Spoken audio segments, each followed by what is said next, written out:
Estimados alumnos, este es el seminario 9 de Microbiología 1 que corresponde a los patógenos fúngicos que producen infecciones localizadas en la capa córnea de la piel, paneras y mucosas.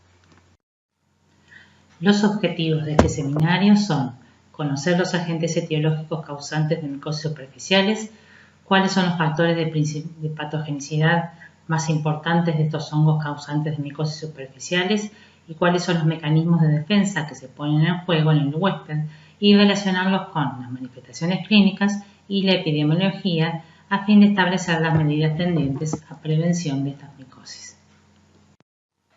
En esta diapositiva podemos observar cuáles son las micosis superficiales y sus agentes etiológicos. En primer lugar tenemos las dermatofitosis. Las dermatofitosis son micosis superficiales muy frecuentes producidas por hongos del grupo de los dermatofitos.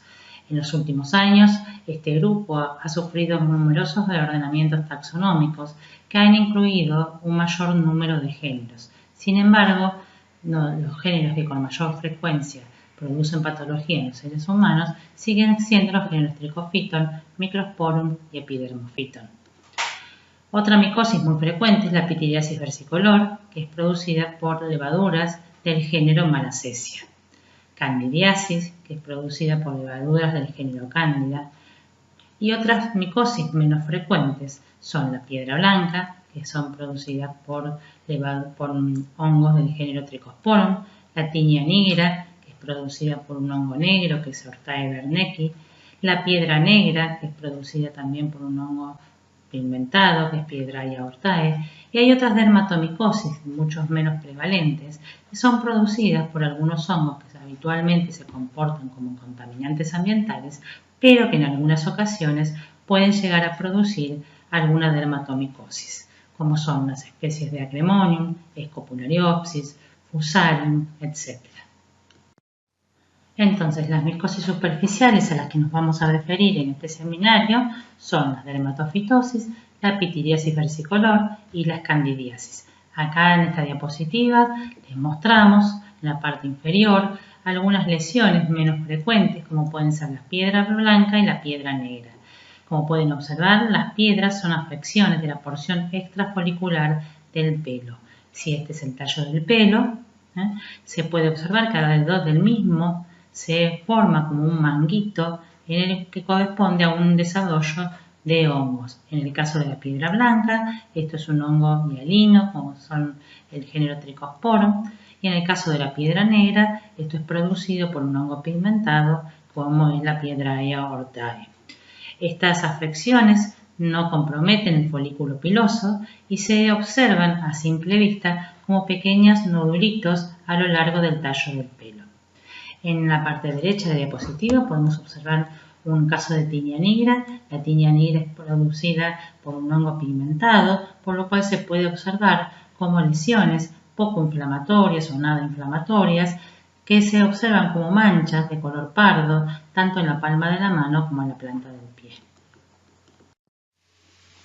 Las dermatofitosis, o también conocidas con el nombre de tiña, son afecciones producidas por el desarrollo y la invasión de un grupo de hongos denominados dermatofitos en el estrato córneo de la piel y sus anexos. Estas micosis se pueden presentar tanto en el hombre como en los animales y el desarrollo de lesiones depende de la invasión del hongo y de la respuesta inmune que se genera en el huésped frente a estos hongos. Los dermatofitos son hongos de micelio hialino, ramificados y tabicados, que pueden también presentar elementos denominados artroconidios. En esta foto observamos unas escamas de piel en la que se pueden observar al microscopio estos elementos, estas hifas hialinas, que pueden presentar estos elementos rectangulares denominados artroconidios. Estos hongos en los cultivos se van a reproducir a través de la formación de elementos asexuados externos que se denominan conidias. Las conidias pueden ser unicelulares o multicelulares. Como mencionamos anteriormente, los géneros más frecuentes dentro de grupo de los dermatofitos corresponden a los géneros Epidermophyton, Microsporum y Trichophyton. Los dermatofitos del género Epidermophyton se caracterizan porque en los cultivos se presentan como colonias de crecimiento lento, pulverulentas y de color amarillo verdoso o pardo amarillento. Este género no presenta microconidias, sino que presenta macroconidias de pared delgada, que generalmente se agrupan en racimos y que tienen esta forma de clava. En el género Microsporum, las colonias, por lo general, pueden tener un aspecto aterciopelada o pulverulenta, con una coloración amarillenta o parduzca. Tienen macroconidias abundantes y escasas microconidias. Las macroconidias tienen una forma fusiforme y alargado, y la pared puede ser delgada o gruesa con rugosidades. Los dermatofitos del género Trichophyton pueden presentar en los cultivos las colonias de aspecto aterciopelada, pulverulentas o también adherentes. Por lo general se caracterizan por tener abundantes microconidios con formas diversas que pueden ser en formas globosas o redondeadas, formas piriformes, formas de lágrimas o formas de balón, y también pueden llegar a tener macroconidias alargadas, de pared delgada, en forma de lápiz con múltiples tabiques. Las características, tanto macroscópicas como microscópicas, son utilizadas en el laboratorio de microbiología para identificar los dermatofitos a nivel de género y especies a partir de los cultivos. Se denomina dermatofitosis a las micosis superficiales que comprometen la piel y anexos cutáneos como el pelo y las uñas. Esto ocurre así porque estos hongos del grupo de los dermatofitos utilizan como sustrato para su crecimiento y desarrollo la queratina, que es una proteína que es el principal componente de la capa córnea de la piel y sus faleras. Por lo tanto, estas dermatofitosis las vamos a encontrar en las uñas, en el pelo o en la piel lisa. De acuerdo a su hábitat, los dermatofitos pueden ser antropófilos, zoófilos o geófilos. Los dermatofitos antropófilos son aquellas especies que comprometen solamente al ser humano y que se pueden transmitir por contacto directo o indirecto a través de fomites. Estos dermatofitos dan comúnmente tiñas de tipo crónicos y recidivantes. Los dermatofitos zoófilos son aquellos que infectan a los animales y estos a su vez le pueden transmitir la infección al ser humano. Por lo general, estas dermatofisias por dermatofitos zoófilos son más frecuentes en niños y en personas que trabajan o que están mucho tiempo con animales. Y los dermatofitos de tipo geófilo comprenden aquellas especies que se encuentran en el suelo actuando como saprobios, se nutren de la queratina que está presente en el suelo y a partir de allí pueden infectar al hombre y los animales. Es muy importante el conocimiento del hábitat de los dermatofitos, ya que nos puede proporcionar alguna información de la fuente de infección y además nos va a explicar el comportamiento inflamatorio de algunas tiñas. En este cuadro observamos además cuáles son las especies más frecuentes correspondientes a cada género de dermatofitos y cuál es el hábitat de esas especies más frecuentes. Las dermatofitosis también se denominan tiñas. Son micosis superficiales que comprometen la piel y anexos cutáneos. En general, la infección se limita al epitelio o la capa externa de la piel con escasa respuesta inflamatoria o bien en algunos casos puede presentar una respuesta inflamatoria importante, aguda o crónica. Las lesiones, por lo tanto, se denominan tiñas y de acuerdo a la localización tendremos una tiña capitis, tiña barbae, tiña cruris, tiña corporis, tiña pedis, tiña unguium, etc. Las dermatofisias entonces también se pueden clasificar en dermatofisias de grandes pliegues como ingle o axila, intertrigo dermatofítico de los pequeños pliegues como espacios interdigitales de los pies, dermatofisias de los pies y de las manos, dermatofisia de piel lisa, del cuero cabelludo, de la barba, el bigote y de las uñas.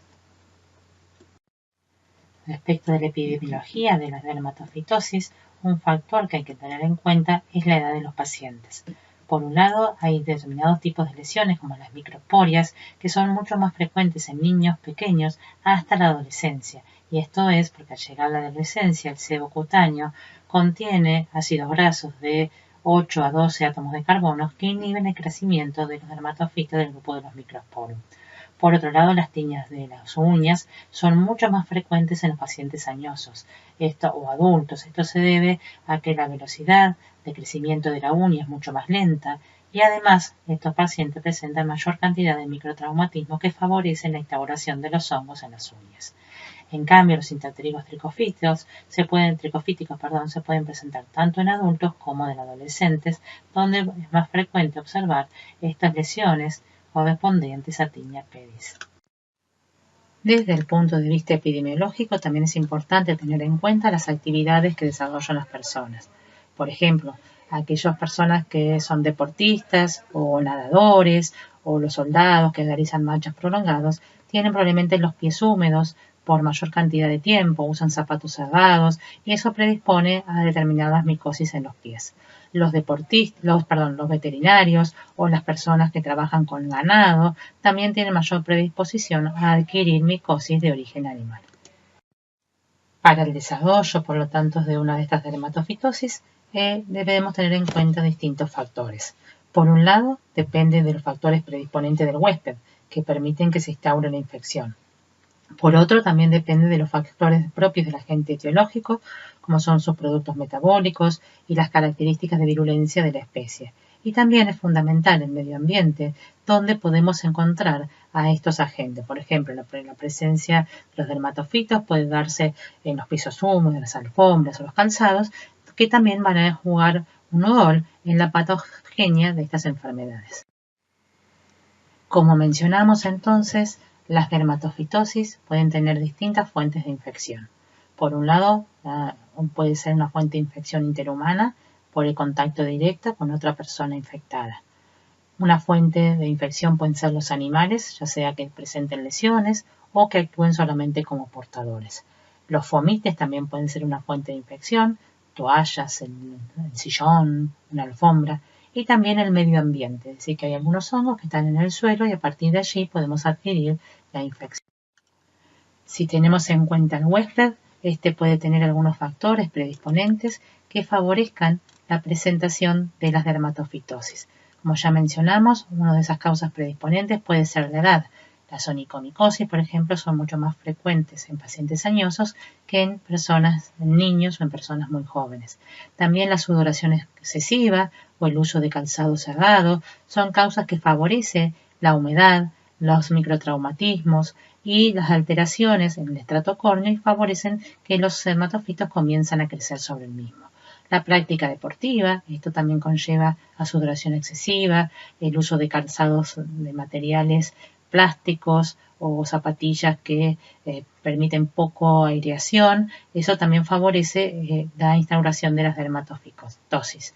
Como ya mencionamos también la profesión, los pacientes diabéticos, los pacientes con corticoides, siempre que haya una alteración de la inmunidad de tipo celular, los dermatofitos son más frecuentes que en pacientes que no tienen alteraciones de la inmunidad celular.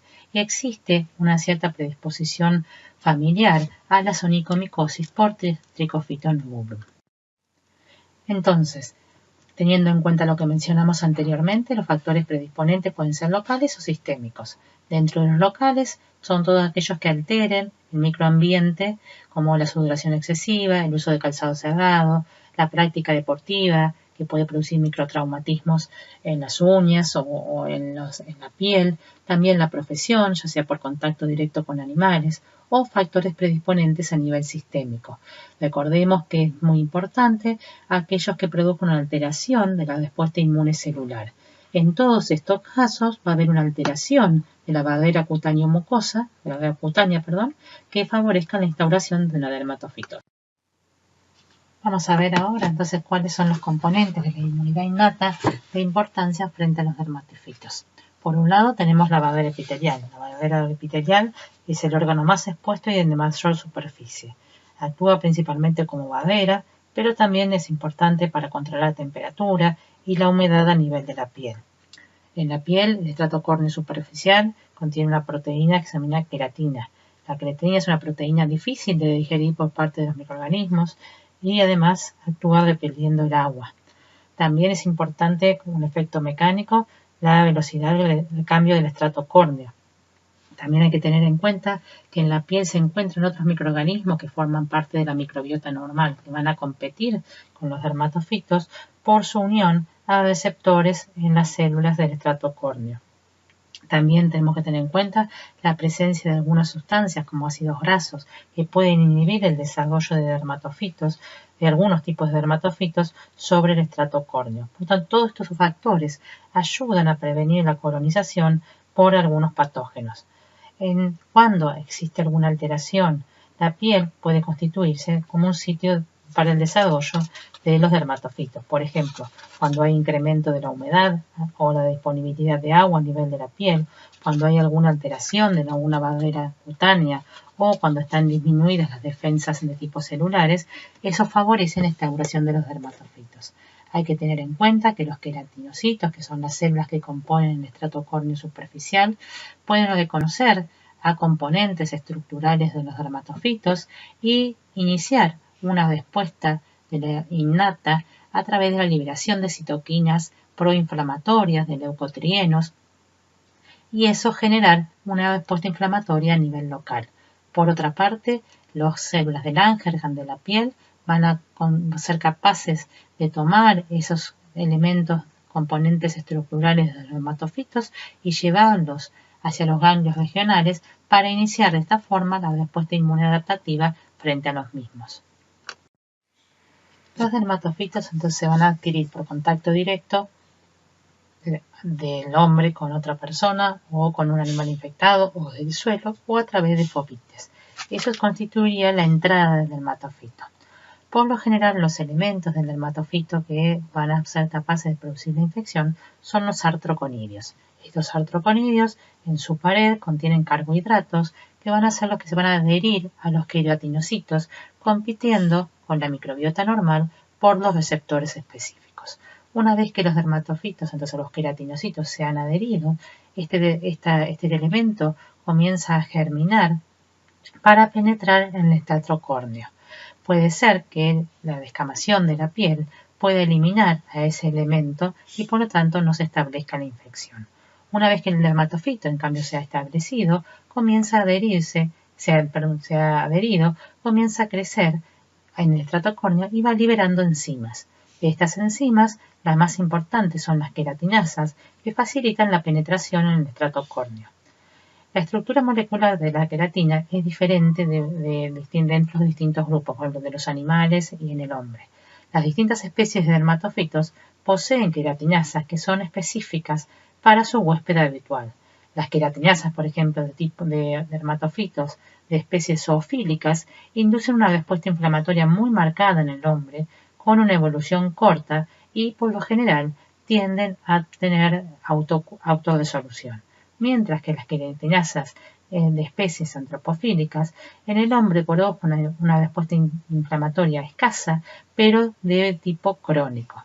Además, también, cuando el dermatofito crece sobre la superficie del estrato córneo, se liberan gran cantidad de enzimas como proteasas, metalo y serinoproteasas, lipasas, colagenasas, fosfatasas, que actúan como factores de virulencia. Los dermatofitos entonces se van a asentar sobre el estrato córneo superficial y van a liberar diferentes componentes y van a intervenir entonces distintos tipos de células y moléculas que encontramos en el estrato córneo, como los queratinocitos, el complemento, las células del Langerhans y los linfocitos B.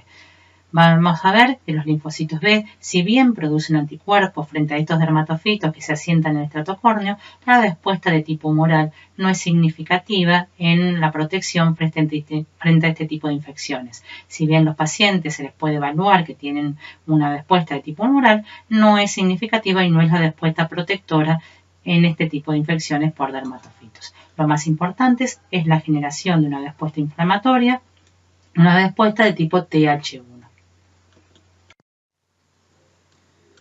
La liberación de biomoléculas por los hongos puede inducir la activación de distintos tipos de células de la respuesta inmune.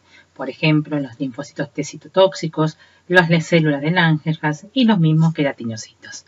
El queratinocito es capaz de inducir inflamación a través de la liberación de la interleuquina 1 y también los queratinocitos pueden producir derivados del ácido araquidónico, como el leucotrieno 4. Estos leucotrienos son potentes mediadores de la quimiotaxis. Por otro lado, el dermatofito también es capaz de activar el complemento, principalmente por la vía alterna, y esto produce factores derivados que aumentan la respuesta inflamatoria.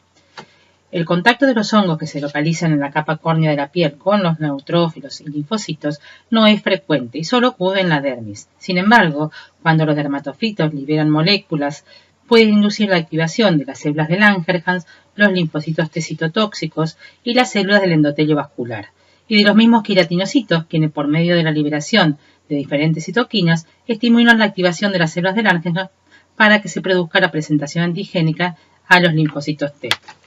Los glicopéptidos, junto con las queratinasas, también inducen una inmunidad de tipo celular, mientras que los carbohidratos producen una activación de linfocitos B e inducen la producción de anticuerpos. Los anticuerpos que se generan pueden ser de tipo IgG, IgA e IgE. Sin embargo, estas moléculas no juegan un papel importante en la eliminación del hongo. Sí se sabe que sus niveles son mayores en los casos de enfermedad crónica que en los casos de enfermedad aguda. Lo más importante es el desarrollo de una inmunidad celular, que se correlaciona con la curación clínica y eliminación de dermatofitos, mientras que la falta o defectos en la inmunidad celular se asocia con las formas crónicas o recurrentes. También es importante recalcar que la transferrina, que es una proteína que se encuentra en el huésped, en el suero, contribuye a la restricción o inhibición del crecimiento de los dermatofitos hacia las capas profundas al secuestrar el hierro. La acumulación de un infiltrado inflamatorio por debajo de la infección dermatofítica puede prevenir la invasión a los tejidos más profundos, ayudando a confinar a los hongos a las capas más superficiales de la piel. Bueno, entonces vamos a redondear un poquito de lo que vimos en la diapositiva anterior. Los dermatofitos, a través de la liberación de enzimas y de componentes estructurales, pueden activar los queratinocitos, el complemento, las células de Langerhans y los linfocitos B. Fíjense que la principal respuesta que generan es la respuesta de tipo inflamatorio. Esta inflamación es lo que nos va a dar las características de las lesiones que presentan los pacientes con infecciones por dermatofitos, que es la descamación, el eritema y la formación de las vesículas. Frente a la infección por dermatofitos, el hospedero presenta una respuesta inflamatoria y una respuesta de hipersensibilidad retardada. La inflamación, que se produce como consecuencia de la presencia del hongo, induce la descamación, proliferación epidérmica, de ahí que las lesiones son eczemáticas y pueden llevar también a la hiperkeratosis. En algunos dermatofitosis, la respuesta inflamatoria es muy intensa y en otras mínima e incluso puede establecerse un comensalismo. Los signos de la respuesta inflamatoria se manifiestan principalmente por enrojecimiento, hinchazón, descamación y caída del pelo en el sitio afectado. La inflamación origina el movimiento del hongo desde el sitio de infección hacia nuevos lugares y produce la clásica lesión en anillo debido al movimiento centrífugo del hongo y las características eczemáticas.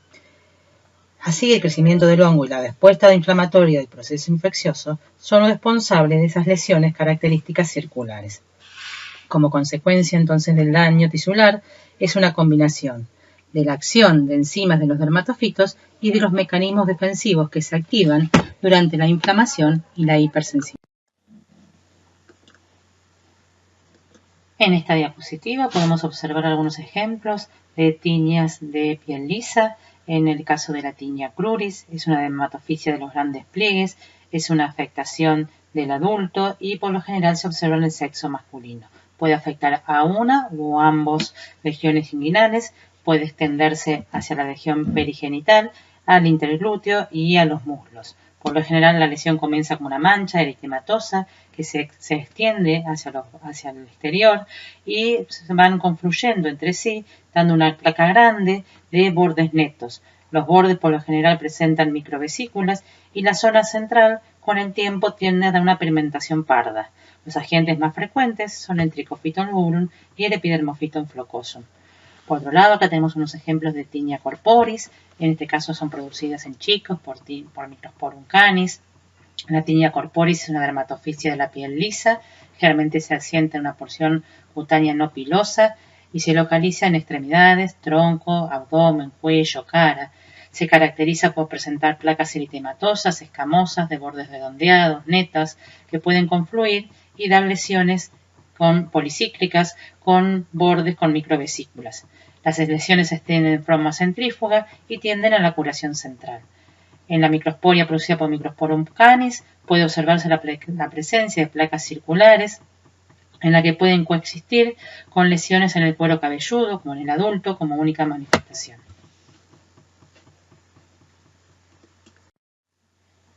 La tinea unguium es la afectación por dermatofitos de las uñas. Son mucho más frecuentes en las uñas de los pies.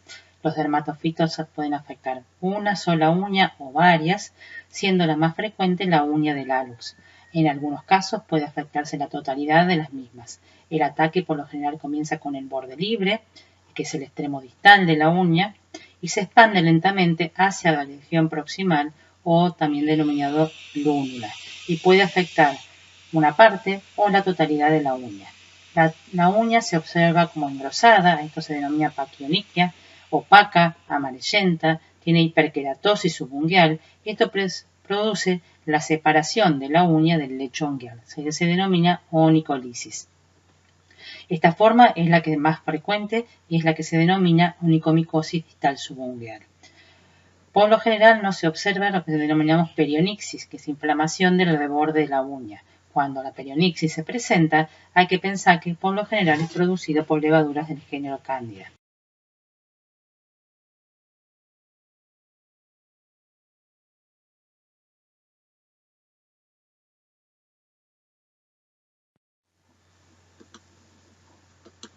Como mencionamos anteriormente, la forma clínica más frecuente es la onicomicosis distal subungueal. Esta forma clínica tiene como principal agente etiológico al Trichophyton rubrum.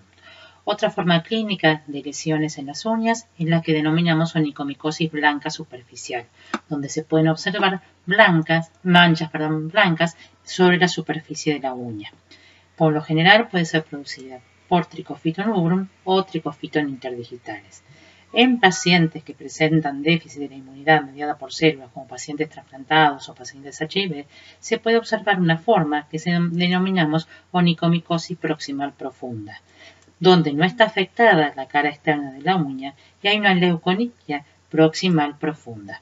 En esos casos, el agente etiológico más frecuente es también Trichophyton rubrum. La tinea capitis es la afectación del pelo por dermatofitos. Por lo general, en la piel del cuero cabelludo, el hongo se reproduce en la capa córnea y a nivel del orificio folicular penetra e invade la vaina del pelo. Después el hongo se va a extender sin sobrepasar la zona queratógena o banda de Adamson y al mismo tiempo se extiende hacia la parte distal del pelo y lo transforma en un pelo frágil que se rompe con facilidad. Los artroconidios pueden invadir la vaina del pelo sin destruir la cutícula, como en este caso, con el caso de los pelos tricofíticos, o perforar y alterar la cutícula, produciendo una vaina de artroconidios que rodea el pelo, como en este caso, como en el pelo microspórico. Tanto en uno como el otro, el pelo, como está débil y quebradizo, se rompe cuando emerge del folículo piloso. En los casos de las tiñas microspóricas, son frecuentes en niños, por lo general niños pequeños hasta los 11 años, y se produce por lo general como una mancha descamativa que se extiende excéntricamente y toma el aspecto de tonsura o alopecia y es más frecuente por dermatofitos de tipo zoofílicos como el Microsporum canis. La tiña tricofítica, a diferencia, es más frecuente en niños un poco más grandes, por lo general hasta los 15 años, o también en adultos. Esta tiña no es francamente tonsurante como la microspórica, puede abarcar unos pocos pelos y se mezclan, por lo general, lesiones con pelos sanos y pelos enfermos. El agente más frecuente de esta tiña es el Trichophyton tonsuras. Hay una tercera forma, que es la parasitación fábica, que es producida por Trichophyton jolini. Este comienza como una mancha alrededor del folículo piloso, que después se convierte en una pústula. Esa pústula al secarse da una costra de color amarillenta. Esas pústulas se fusionan y dan una costra más grande amarilla. El pelo no se rompe al emerger del folículo piloso, sino que está frágil y despulido. Esta forma de tiña, deja atrofia cicatrizal con forma definitiva del pelo. No es una patología frecuente en nuestro medio, sino que se observa principalmente en África y en Medio Oriente.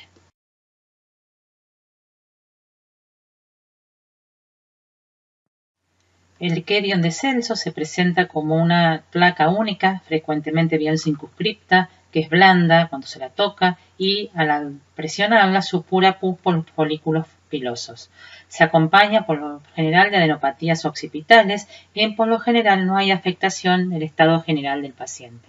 Los agentes etiológicos de este tipo de tiña son los mismos que producen las tiñas capiti, como Microsporum canis o Microsporum gypsum.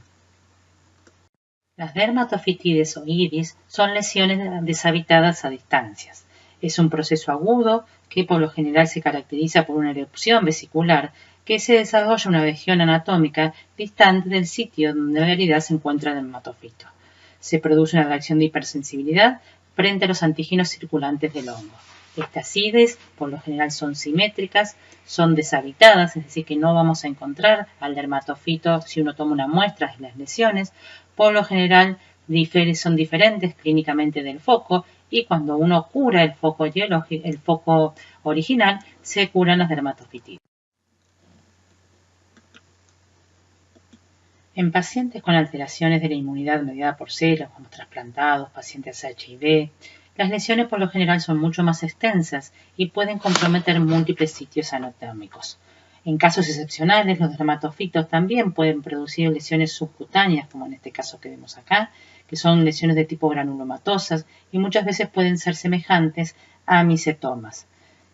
Por lo general, se manifiestan como nódulos de consistencia firme, múltiples o únicos. En este caso, esto es una lesión, un granuloma por dermatofito en un paciente con trasplante adrenal.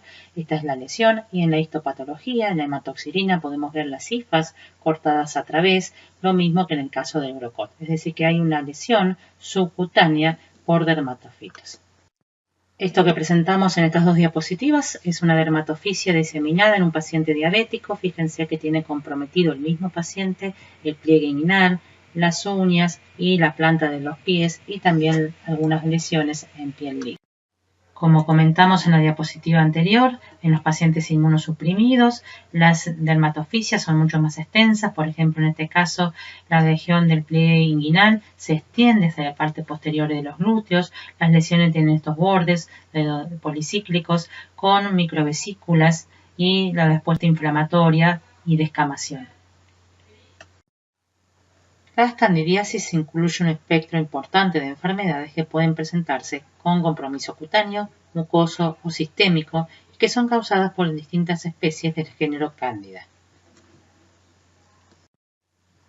Existen muchas especies dentro del género Cándida. Las que tenemos en esta diapositiva son las que con mayor frecuencia producen enfermedad en el ser humano. Es importante destacar que la especie que con mayor frecuencia se aísla en los seres humanos es Candida albicans. Las levaduras del género Cándida se caracterizan por tener una forma ovalada o redondeada y ser monogemantes. El tamaño más o menos es de 3 a 7 micrones. Algunas especies pueden presentar pseudomicelios y otras también pueden presentar estructuras denominadas clamidoconidios. Las colonias en los medios de cultivos son de aspecto cremoso o pastoso, de color blanco a crema y en algunos casos también pueden dar colonias de aspecto seco. Las levaduras del género Cándida forman parte de la microbiota normal del ser humano. Se los ha encontrado en la piel y en las mucosas tanto del ser humano como de los animales. También se han encontrado estas levaduras en el ambiente. En la población normal, estas levaduras pueden colonizar el intestino, hasta que va el porcentaje de colonización entre un 30 y un 50%. La mucosa vaginal de mujeres sanas, hasta un 20% puede haber colonización. Y tanto en la mucosa intestinal como en la mucosa vaginal, la especie predominante es Candida albicans. A diferencia de lo que ocurre en la piel, donde la especie predominante es Candida parapsilosis. Por lo tanto, la principal fuente de infección es endógena. Existen algunos casos donde se ha documentado la infección de origen exógeno.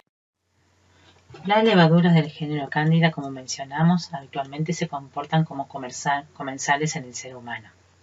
Ahora, para que se produzca una enfermedad, intervienen tres grupos de factores.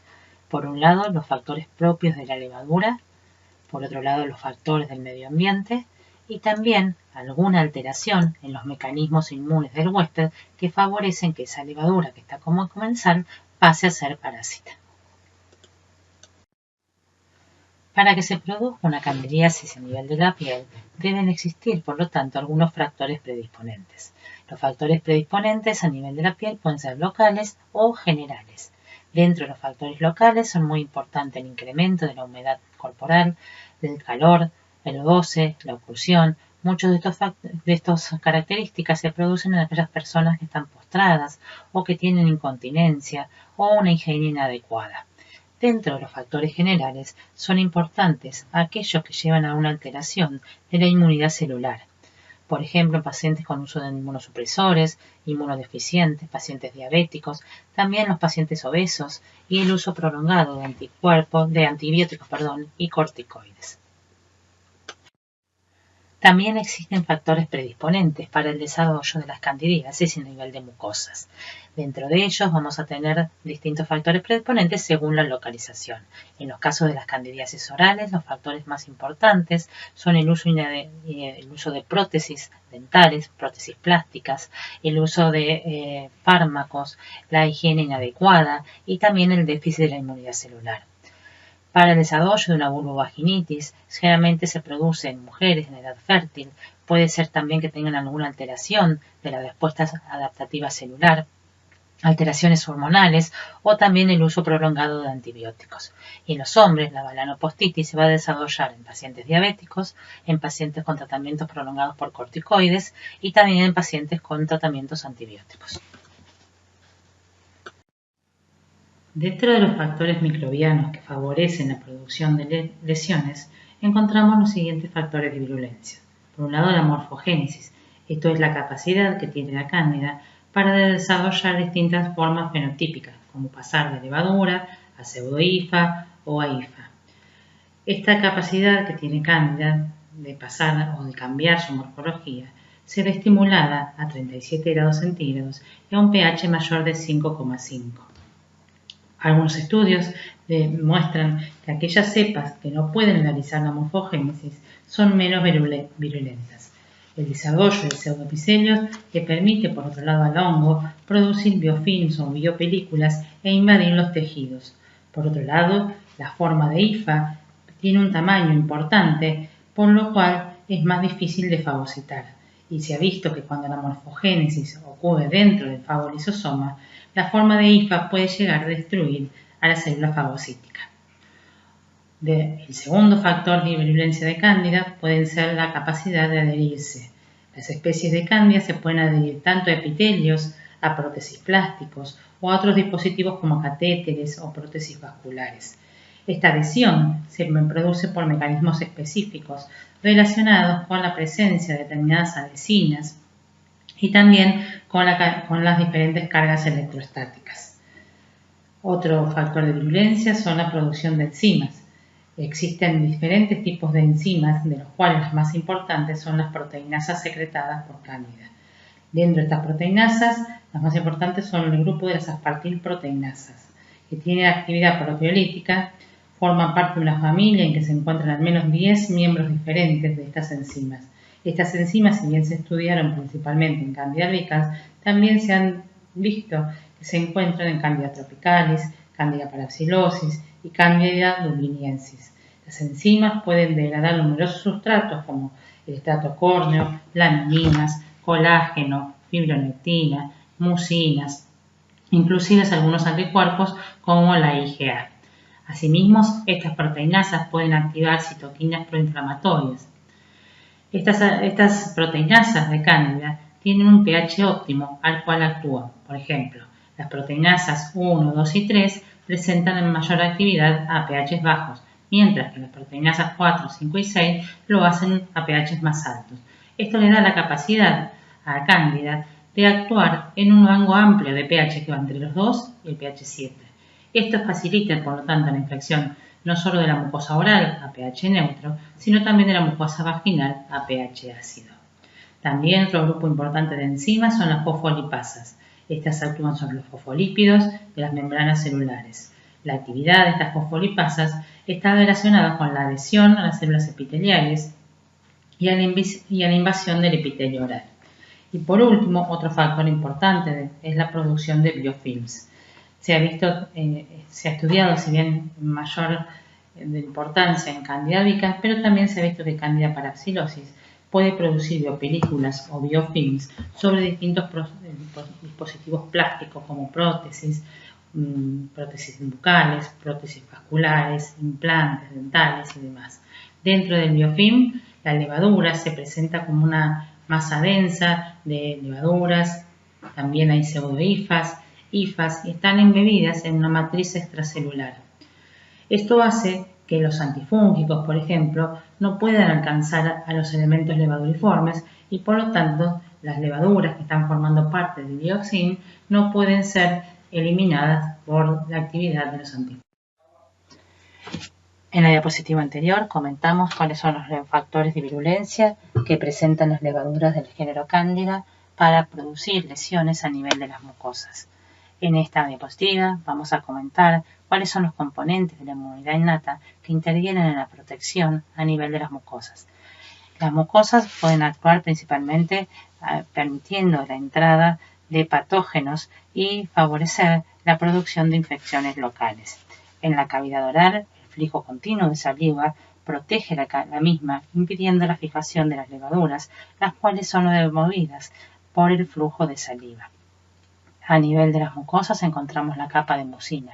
Este moco, que es producido por las células de la mucosa, puede tener un efecto mecánico, impidiendo la unión de las levaduras a sus receptores, pero también en la mucosa intervienen un montón de sustancias antimicrobianas, como pueden ser las lisocimas, las lactoferrinas, las cistatinas, las defensinas. También es importante comentar el efecto protector que producen los componentes de la microbiota normal.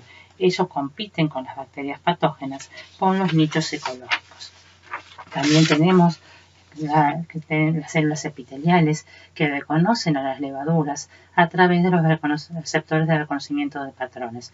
Estos receptores son capaces de reconocer los glucanos y mananos de Cándida y generar así una respuesta inflamatoria. A partir de este reconocimiento se liberan citoquinas proinflamatorias. Estas interleuquinas tienen efectos de atraer los polimorfonucleares, los macrófagos y los linfocitos al sitio de la infección. También las levaduras del género Cándida pueden estimular la activación del complemento, tanto por la vía alterna como también lo pueden hacer por la vía clásica. La activación del complemento favorece la opsonización y por lo tanto la fagocitosis de las levaduras. Respecto de la fagocitosis es muy importante remarcar que tanto los macrófagos como los polimorfonucleares tienen capacidad de matar a ambas formas de Cándida, sea la levaduriforme y a la forma de hifa, a través de la actividad de los intermediarios reactivos del oxígeno principalmente. La inmunidad mediada por células cumple un rol esencial en la candidiasis de mucosas. Las células T son esenciales en la regulación de la fagocitosis. Cuando las levaduras del género Cándida son reconocidas a través de las células dendríticas o polimorfonucleares, pueden inducir la liberación de interleuquina 12. Esta interleuquina activa la población de tipo Th1 del linfocito CD4 y produce un incremento en la producción de interferón e interleuquina 12. Estas dos sustancias actúan estimulando la fagocitosis. Por otro lado, el aumento de interleuquina 4 estimula la población de tipo Th2 y se inhibe la fagocitosis. Por tanto, a nivel de las mucosas es esencial la respuesta de tipo Th1 para la protección. También se ha visto que las células Th17 son muy importantes en la protección de las mucosas. Los linfocitos TCD4 se diferencian a linfocitos Th17 por influencia de las citoquinas interleuquina 23, interleuquina 6 e interleuquina 1 beta. Estos linfocitos de tipo Th17 van a liberar interleuquina 17 que tiene un efecto de quimioatracción sobre los neutrófilos y estimula la producción del factor estimulante de colonias de granulocitos. Se ha visto en aquellos pacientes con candidiasis mucocutánea crónica presentan un defecto específico en la producción de la respuesta de tipo TH17 específica para cándida y por lo tanto tienen mayor susceptibilidad a desarrollar candidiasis mucosas y Las manifestaciones clínicas de la candidiasis a nivel de piel y de mucosas incluyen la onicomicosis, la candidiasis oral, la esofagitis, vulvovaginitis, balanitis y lesiones en intertrigos. Cándida puede presentar lesiones en zonas de pliegues habitualmente húmedas. Por lo general, lo que vamos a observar es la presencia de vesículopústulas que se rompen, dejan la piel macerada y con fisuras. Son frecuentes las lesiones satélites alrededor del área afectada y las zonas en las cuales se pueden observar estas lesiones son el pliegue genitocrural, las axilas, el pliegue submamario, intertrigos interdigitales y también se pueden extender hacia el tronco. La forma más frecuente de onicomicosis es la paronychia o perionixis, en la que el hongo invade la placa ungueal luego de afectar los tejidos blancos alrededor de la uña. Se asocia por lo general a lesiones en las uñas por agentes químicos o agua que destruyen la cutícula y permiten el ingreso de la levadura. Por lo general, en estos casos, Cándida se comporta como un patógeno secundario. También es importante remarcar que esta forma clínica se presenta fundamentalmente en miembros superiores y es mucho más frecuente en el sexo femenino.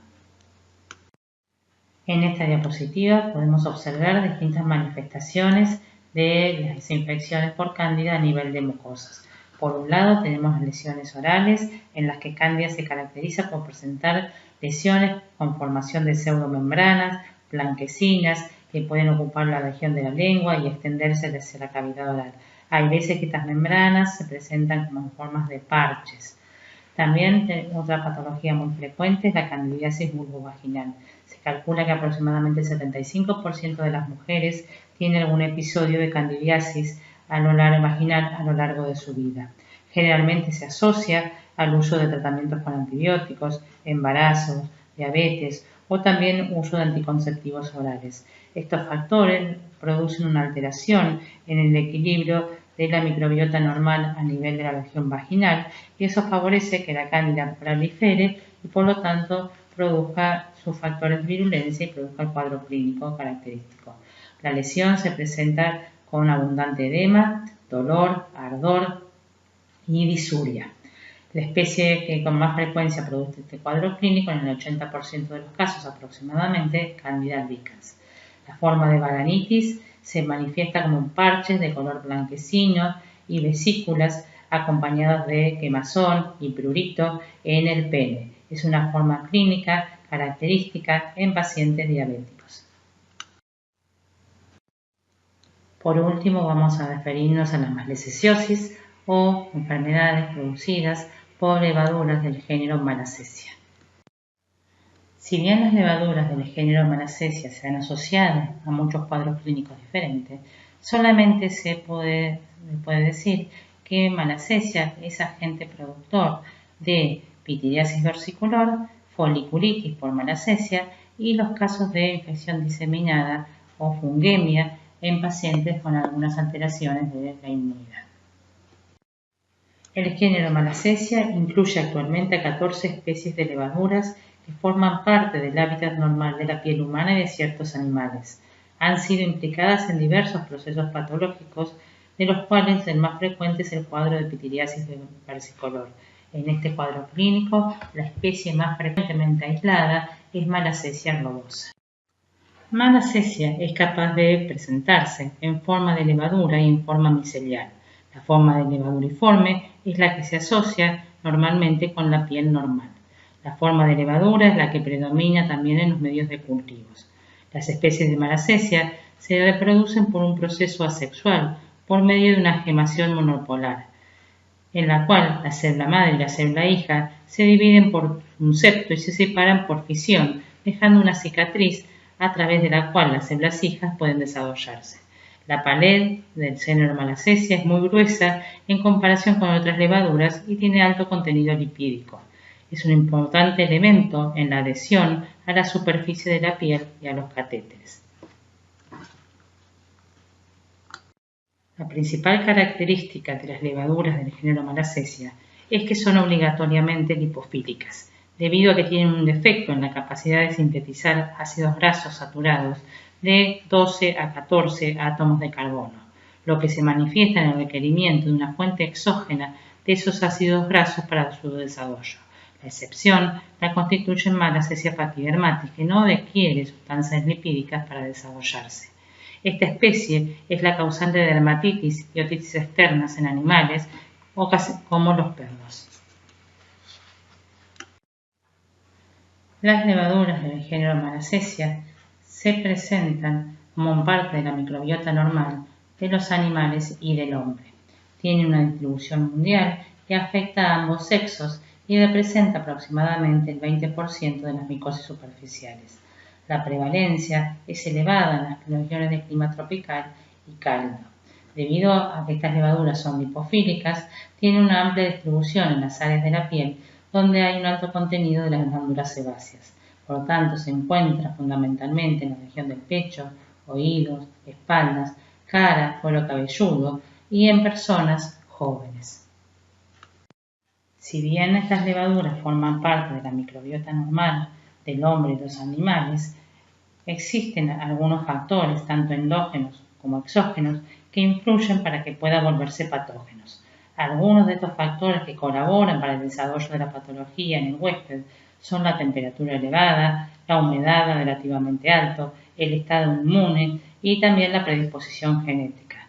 Por lo general, Malassezia también se ha relacionado con los trasplantes, el uso de glucocorticoides sistémicas, desnutrición, embarazo, uso de anticonceptivos, infecciones crónicas y aplicación de aceites o cremas en la piel y uso de ropa sintética. Por lo tanto, como forma parte de la microbiota normal, la infección es de fuente endógena. Otra característica que presentan las lesiones de la pityriasis versicolor es que son infecciones de tipo recidivante, ya que dependen de los factores propios del individuo. En el cuadro clínico de pityriasis versicolor se ha visto que las levaduras del género Malassezia pueden producir diferentes factores de virulencia que llevan a una alteración de la pigmentación normal de la piel. Entre estos mecanismos podemos encontrar los lípidos de la pared, que tienen un efecto de disminuir la producción de citoquinas proinflamatorias. También Malassezia elabora distintos tipos de enzimas y metabolitos, entre ellas las fosfolipasas, que son capaces de liberar ácidos araquidónicos. También produce lipoxigenasa, que produce oxidación de ácidos grasos, y esto llevaría a un daño en las membranas celulares y consecuentemente a producir la alteración de la pigmentación. También se observó que se puede producir un bloqueo en la transferencia del melanosoma al queratinocito, la producción de ácidos indólicos, que son potentes como filtros ultravioletas, la inhibición de la producción de la melanina por sustancias como el ácido acelaico. Este ácido acelaico se ha demostrado que actúa como un scavenger de radicales libres del oxígeno.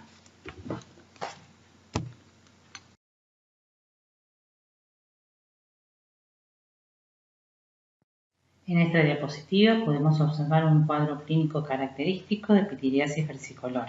Es una infección superficial crónica que se caracteriza por la presencia de manchas con una descamación muy fina. Las manchas pueden ser de color rosada a parda, pero por lo general son de un color más claro que el de la piel.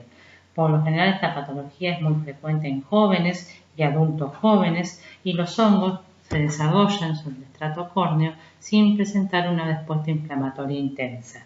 Las lesiones comienzan como pequeñas manchas que van confluyendo y van formando verdaderas placas en la parte superior del tronco por lo general. En esta diapositiva podemos observar otras formas de pityriasis versicolor en la axila o en el tronco Y también, en este caso, lo que observamos es una foliculitis. La foliculitis es una infección superficial del folículo pilosebáceo y con una área inflamatoria perifolicular. Puede presentar prurito y generalmente se lo asocia a individuos con inmunocompromiso. Si bien, como dijimos al inicio, los cuadros clínicos a nivel de piel producidos por malacesia son la pityriasis versicolor y la foliculitis, también se ha asociado a malacesia en otros cuadros clínicos como la dermatitis seborreica, la dermatitis atópica, la dacrocistitis, la blefaritis y la otitis. Bueno, estimados alumnos, muchas gracias por su atención.